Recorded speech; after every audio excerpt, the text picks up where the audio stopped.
अब हम आ गए हैं स्वामीनारायण मंदिर से 200 मीटर की दूरी पर।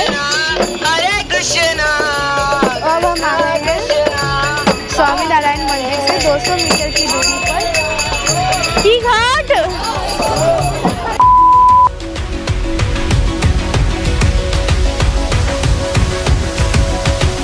जय श्री कृष्ण दोस्तों, आज हम हैं द्वारकाधीश की नगरी द्वारका गुजरात में। और आज मैं आपको दिखाऊंगी कि हम द्वारका में एक दिन में क्या क्या घूम सकते हैं। सिमिलरली मैं पूरे गुजरात का टूर दिखाने वाली हूँ। हमारी सुबह शुरू होती है अपने होटल दक्ष से। हमें मिला है कॉम्प्लीमेंट्री ब्रेकफास्ट। और देखो आज मैंने ब्रेकफास्ट में लिया है पोहे, उपमा, पाइनएप्पल जूस और ब्रेड और छोले भटूरे भी थे। बट हम में से कोई सुबह सुबह छोले भटूरे का फ़ैन नहीं है, दैट्स अ लंच आइटम। तो हाँ, जल्दी से ब्रेकफास्ट करते हैं, फिर द्वारका घूमते हैं। तो गाइस, सबसे पहले हम आए हैं रुक्मणी देवी टेम्पल। तो आप ऐसे सोच रहे होंगे कि रुक्मणी माता अकेले क्यों है यहाँ पर और श्री कृष्ण जी के साथ क्यों नहीं है। तो ये कहानी कुछ इस प्रकार है। एक बार श्री कृष्ण, रुक्मणी जी और ऋषि दुर्वासा जा रहे थे कहीं। तो माता रुक्मणी को लगी प्यास, तो उन्होंने पानी के लिए बोला। तो श्री कृष्ण ने अपनी शक्तियों से यहाँ पर तीर बाण मारकर गंगा जी की धारा निकाल दी। तब क्या हुआ, रुक्मणी माता को इतनी ज़्यादा प्यास लगी थी कि उन्होंने बिना ऋषि दुर्वासा को पूछे सीधा पहले पानी पी लिया। तो ऋषि दुर्वासा को इतना गुस्सा आया कि उन्होंने माता रुक्मणी को श्राप दे दिया कि 12 साल तक उन्हें श्री कृष्ण से अलग रहना पड़ेगा। इसलिए अभी माता रुक्मणी जी यहाँ अलग हैं और श्री कृष्ण के साथ द्वारकाधीश टेम्पल में रहेंगे। आपको ये कहानी पता थी? नहीं, बहुत अच्छे लगे। तो अभी मैं आई हूँ रुक्मणी जी के दर्शन करके, रुक्मणी माता के दर्शन करके। तो जैसे कि मैंने आपको कहानी में बताया था कि ये सारी अलग अलग मंदिर और ये सब कुछ हुआ पानी की वजह से। इसलिए लोग यहाँ पर पानी का दान करते हैं और लोग अपना शुद्ध पानी लेकर आते हैं। यहाँ पानी की कमी है। बट अगर आप यहाँ देखेंगे तो हमें यहाँ पर गोमती नदी दिखेगी, गोमती नदी। बट यहाँ पर पानी का दान करना एक बहुत पुण्य का माना जाता है।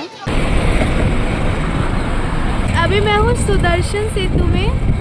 इसका नाम रखा गया था कृष्ण जी के सुदर्शन चक्र के ऊपर।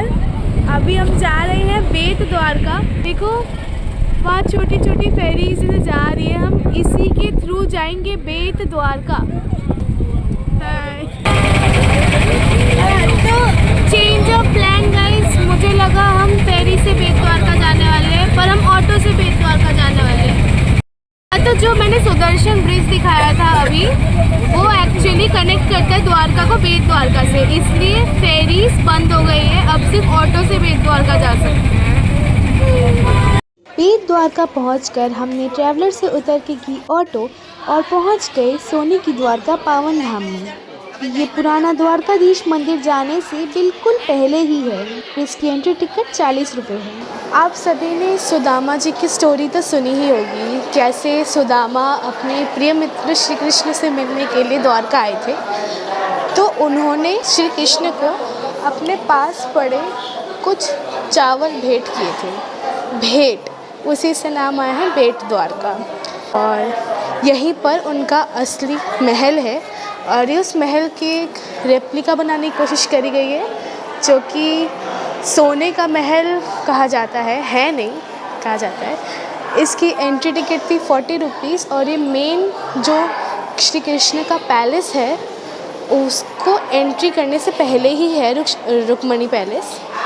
और जैसे कि आप देख पा रहे हैं, ये बहुत ही सुंदर बनाया गया है और इसमें प्रॉपर श्री कृष्ण का बचपन से लेके पूरा लास्ट तक सारी कहानियाँ बताई गई है।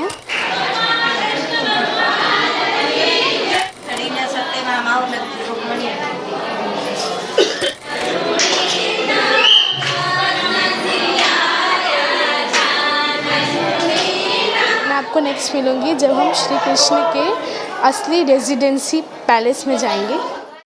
अभी सिर्फ 5 मिनट बज रहे हैं, हो रहे 11:55 और हमें अभी पता चला कि 12 बजे जो मेन बेद द्वार का मंदिर है उसका द्वार बंद हो जाता है। तो 12 मतलब 5 मिनट में हमको भी 5 मिनट में पहुंचना पड़ेगा। हम आ गए हैं।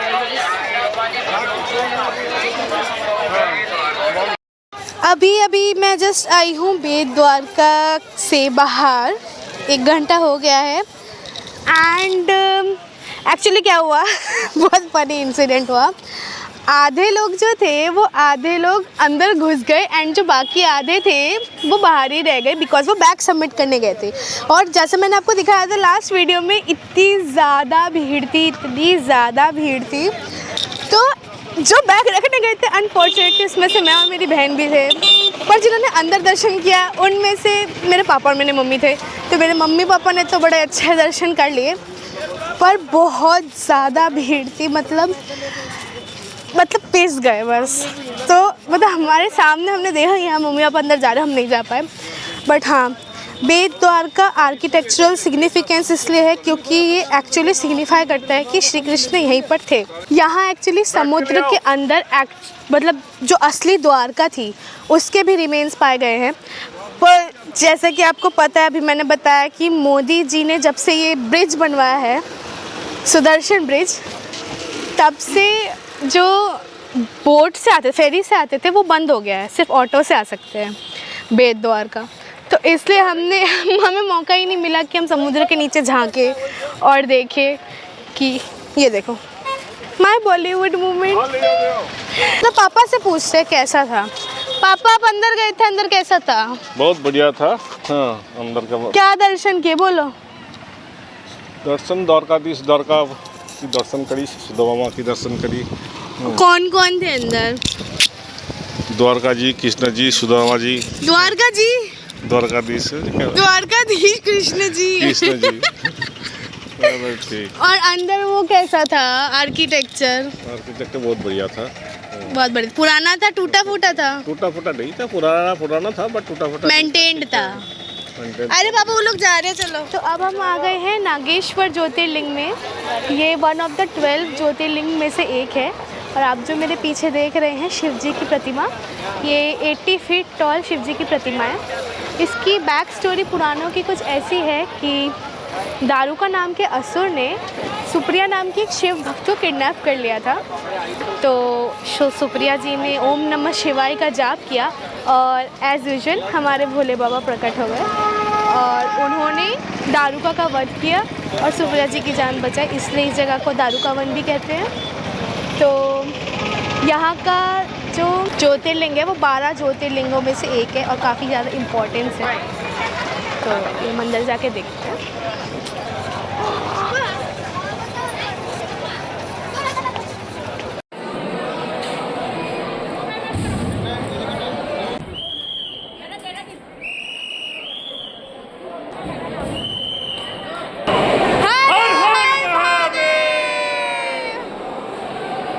अभी हमने करी श्री नागेश्वर जी के दर्शन। इस मंदिर में शिव जी और पार्वती माता की पूजा नाग और नागिन के रूप में की जाती है और कहा जाता है कि यहाँ पूजा करने से आपके सारे विश, आपकी सारी नेगेटिविटी जो है सब खत्म हो जाती है। इसलिए हर हर महादेव। अब हम आए हैं भटकेश्वर मंदिर, जैसा कि आपको पीछे दिख रहे हैं भोले बाबा का मंदिर। यहाँ पर इसकी खासियत ये है कि ये एक हिल पे बना हुआ है जो कि समुद्र के बीचों बीच है। तो यहाँ कहते हैं कि जब हाई टाइड सीज़न आता है यानी कि मानसून का, तब समुद्र की धाराओं से अपने आप जलाभिषेक हो जाता है शिवलिंग का। तो हर हर महादेव। अभी हम जाके देखते हैं कैसा है अंदर। बाहर से तो बहुत अच्छी हवा चल रही है और ये पूरा अरेबियन सी है। So let's get inside. चलो, ये मेरी क्यूट सी camera man women camera mummy. To be honest मैं सबसे ज़्यादा एक्साइटेड यही वाला मंदिर देखने के लिए थी क्योंकि मैंने वीडियोस देखी थी इसके पहले ही कुछ और मुझे बहुत इंटरेस्टिंग और अच्छा लगा था कि कैसे यहाँ अपने आप पानी से जलाभिषेक हो रहा है। But always say I have some connection with the ocean because it's so serene और यहाँ कितना शांति मिलती है, यहाँ कितना अच्छा लगता है। हमने यहाँ पर बहुत सारे फ़ोटोशूट किए और यहाँ कुछ नहीं बोलूँगी, यहाँ बहुत शांत है। मंदिर से बाहर निकलती थी बहुत सारे शॉप्स जहाँ आप गिफ्ट आइटम्स एंड सोवेनिर्स ले सकते हैं एंड बहुत छोटी छोटी चीज़ें मिल रही थी।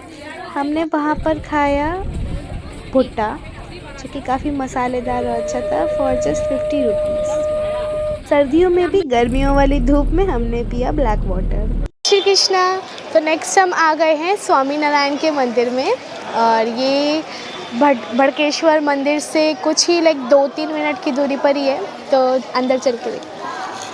ये मंदिर बहुत ही बड़ा, भव्य और सुंदर है और जैसे कि आप देख रहे हैं कि प्रॉपर आर्किटेक्चरल ब्यूटी है। तो अब हम आ गए हैं स्वामी नारायण मंदिर से 200-300 मीटर की दूरी पर गोमती घाट और गोमती घाट से ही यहाँ से दिखता है दूर, वहाँ देखो सुदामा ब्रिज। थोड़ी सी आगे जाकर ही वॉकिंग डिस्टेंस पर है हमारा लास्ट और final destination Shri Dwarkadhish temple. तो पहले हम घाट पे थोड़ी पूजा करेंगे, उसके बाद हम जाएंगे द्वारकाधीश के दर्शन करने। आप ज़रा सबसे पहले भी जा सकते हैं पर हमारा प्लान था कि हम संध्या आरती देखेंगे, इसलिए हम सबसे लास्ट में जाएंगे।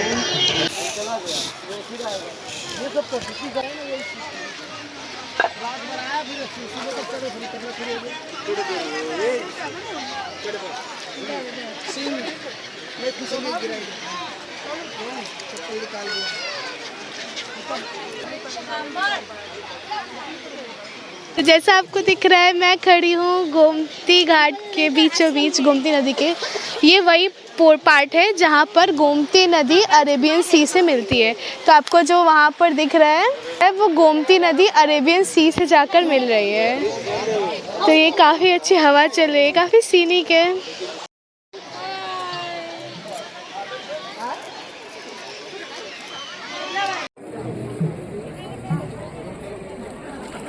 सारी मछलियाँ हैं, वो देखो गाइस ऊँट, और ऊँट के बगल में वो रहा सुदामा सेतु। जय श्री कृष्णा। हम फाइनली आ गए हैं द्वारकाधीश टेम्पल में, द्वारकाधीश प्रभु के दर्शन करने। इस पॉइंट से फ़ोन अलाउड नहीं है और यहाँ पर पर्दे लगा दिए गए, तो मैं मंदिर नहीं दिखा पा रही हूँ, बट हम दर्शन करके आके बताते कि हमारा एक्सपीरियंस क्या था। तो फाइनली अभी रात हो गई है और मैं अभी श्री द्वारकाधीश के दर्शन करके आई हूँ और बहुत ही भव्य दर्शन था, मतलब मन शांत हो गया। यहाँ कहा जाता है कि जो पताका है, जो फ्लैग है, वो दिन में 5 बार बदला जाता है और we were lucky enough to witness one time. जब हम गए थे अंदर तब रेड कलर का था और हम जब वहाँ लाइन में थे तभी उन्होंने हमारे सामने चेंज करा और वो येलो कलर का लहरा रहा है और कहते हैं कि वो डायरेक्शन से, हवा की डायरेक्शन से उल्टी दिशा में लहराता है हमेशा। तो हाँ, हमने खुद अपनी आँखों से उसको होते हुए देखा एंड अब हम यहाँ पर दीप प्रज्वलित करेंगे।